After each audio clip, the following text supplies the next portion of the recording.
This is Paul, and welcome to Tech Time. This is an app smackdown that will specifically go over Notability. Here are 10 things that you can do in Notability that you may never have known you could do. So let's get right into it. First, we'll talk about organization. You'll notice that I opened up my Notability desktop where I can organize my notes either in subjects or in dividers. By pressing the plus button up near the top left-hand corner, I can add subjects or dividers. Dividers are going to help hide things, and subjects are going to hold things. So let's take a peek. As I tap on my elementary notes, you could see that I have several different other dividers. This is a new feature for Notability. I can actually nest dividers inside dividers and notes and subjects inside subjects. So this is a great add-on. It might help you keep even more organized. Let me show you how to move it. I could go through the edit button, but I'm noticing that as I tap and hold a subject, I'm able to just kind of pull it aside here a little bit, and I could put it wherever I would like on the page. And if I tap and hold again to try to place it, you can see the blue dot there just to the left of my subject as it's promoting and denoting where that subject is going to be nested in this enumerated subject list, if you will. So good luck practicing with that.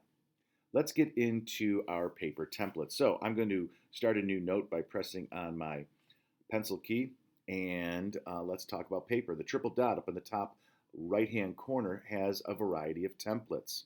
It starts off being plain, but I could change the lines that I might want to use. So check this out. If you haven't seen this yet, you could check out with ruled paper, where if I press the triple dot in the bottom right-hand corner, I could determine just what kind of spacing I might have, depending on the kind of note I want to make, or maybe even the age level of the person using the notes. I can give that note some color. I could even go down and begin to look at some different kinds of templates that are created here, some coaching templates for the courts or fields. So these are all available to you in the templates area. Great. Now that we've got some templates, let's go to my third tip, which is the favorites bar. So if we're going to use our stylus pen, you know that the first thing to do is to activate it. So I know that my pencil is ready to go because I've tapped on it. A second time is going to open up the palette to allow me to pick the line thickness and then the line color.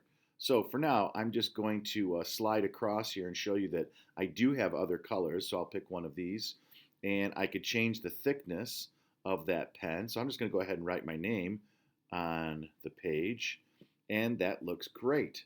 So I have the ability to take that pen, and if I really like that pen and that thickness, I can add it as my favorite. So by tapping on the favorite key, you can see that it has opened up a toolbar. And for me, it's on the left-hand edge here, but I could place that wherever I would like. So if I would rather be over here on the right, I can move it that way. And if I just want to hide it entirely, I can click on the X and dispose of it. So, but I also like using the red. So if I want to use that thickness with that color, I can go ahead and easily do that. So those are my favorites bar. I could add a bunch of them in there, which might make it really easy for me to be efficient while making notes. For now, I'm just going to clear the page here a little bit, and let's talk about auto shapes. Auto shapes is really just a terrific tool to be able to draw things quickly. Now, sometimes people make a box or a square, but they leave an opening. So be careful. If you close the box and if you hold it just long enough, Notability is going to recognize that that can be auto-shaped. You'll see here that my auto shape was left as a red frame with a green fill. By using the lasso button, the selection tool, I can tap with two fingers right inside the shape itself, and now I could change the style. Notice that I could change the stroke color, I could change the thickness of that outside frame, and I could change the color of that outside frame.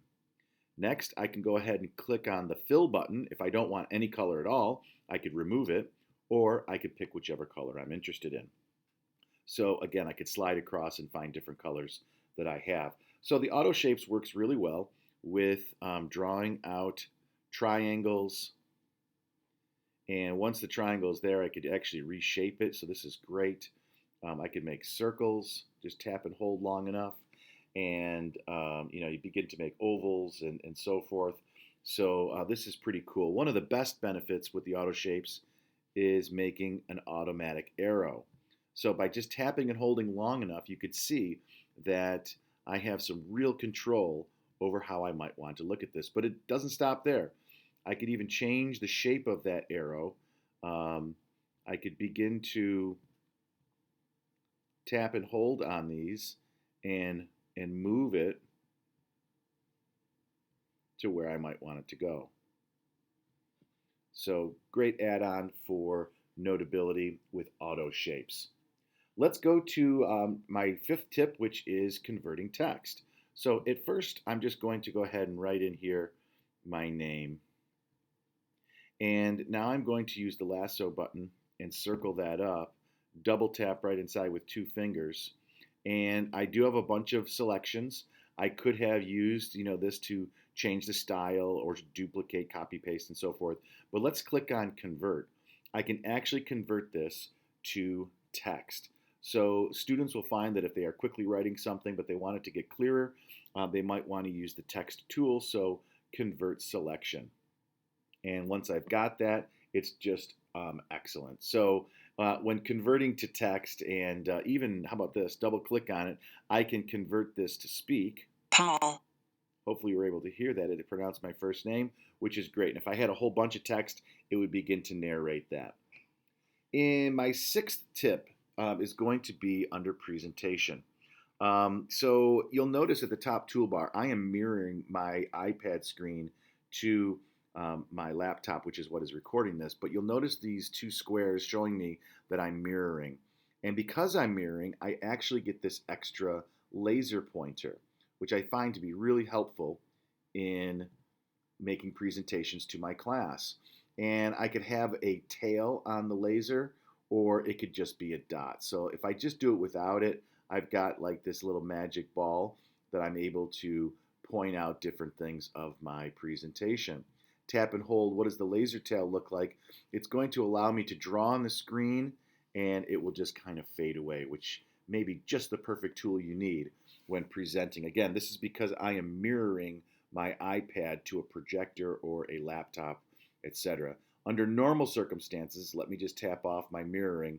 I could also have it as a presentation where you don't get to see any of my tools across the top. So right now, you're missing all the tools that are normally above my screen.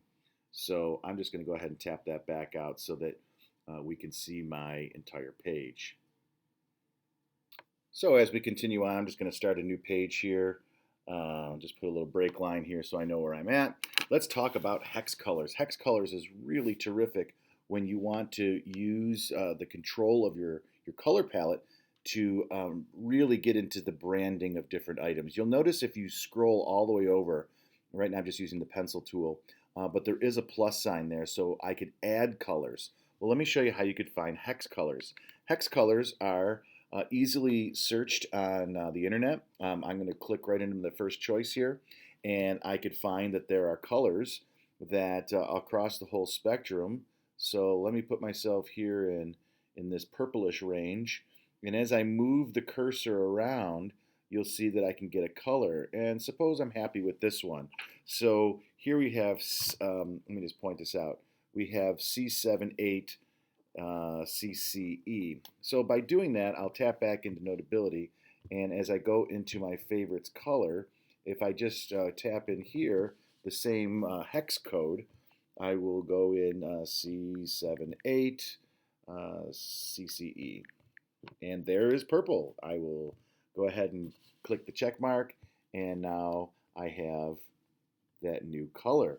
So whichever I'm trying to do with my auto shapes, this is going to work out really neat. And you can see I could do a whole bunch of different things with these colors and styles that I might want. So Hex Colors is a great thing. Okay, how about this though?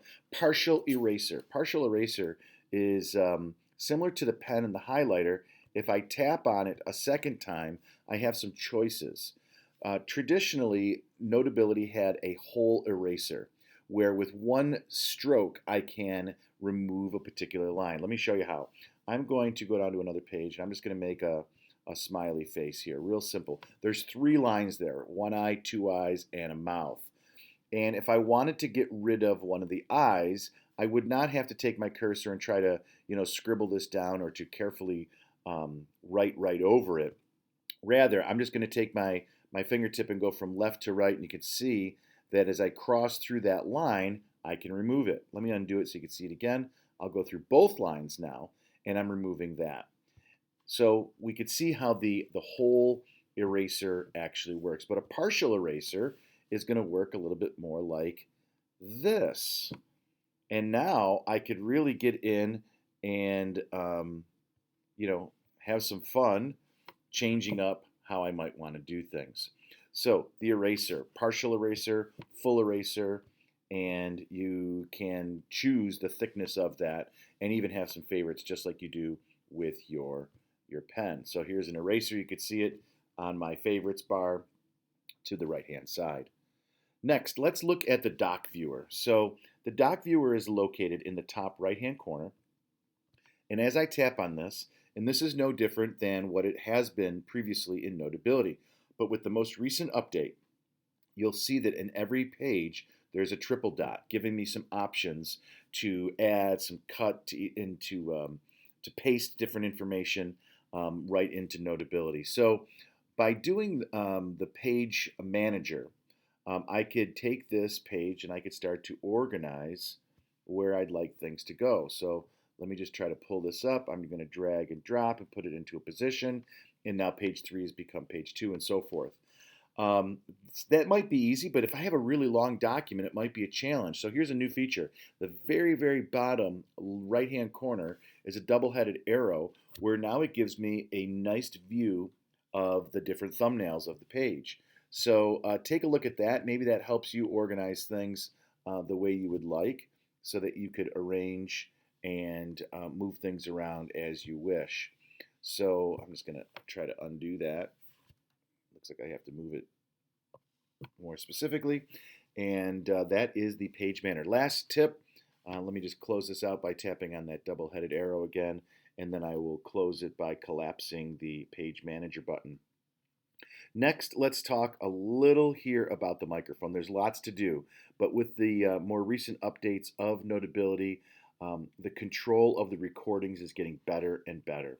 So the first thing is to tap on the microphone, give Notability access to your iPad microphone, and it's already beginning to record, which is great. With each movement that I make, though, I can start to make some annotations on the page.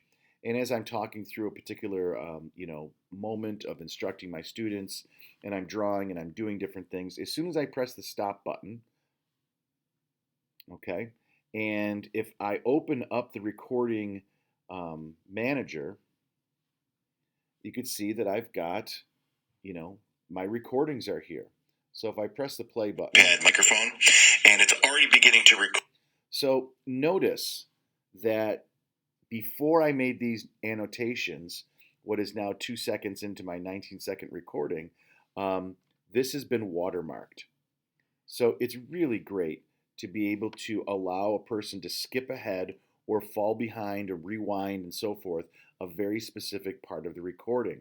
So while I don't necessarily want to play this whole thing back, with my finger pointer pressed and selected, I can tap on. So what I'm going to do is I'm going to tap on this red line because that was near the end of the recording. If you pay close attention, you'll see the recording bounce to that part of the recording itself. So I'm going to tap on that red. My students, and I'm drawing. And you can see how it hopped way ahead. Recordings are really great. And when you're inside recordings, if I hit the record button again and made a second and third recording, I can actually go in and start to have some different selections here with an equalizer, with the note replays. Really is just great. If I have to edit or if I have to trim back, I could split. There's a lot to investigate here, lots of control. So enjoy working with that. I hope these top 10 tips in Notability has been helpful today. Go ahead and practice and get in contact with one of your tech coaches as soon as you need some extra support. Thanks an awful lot.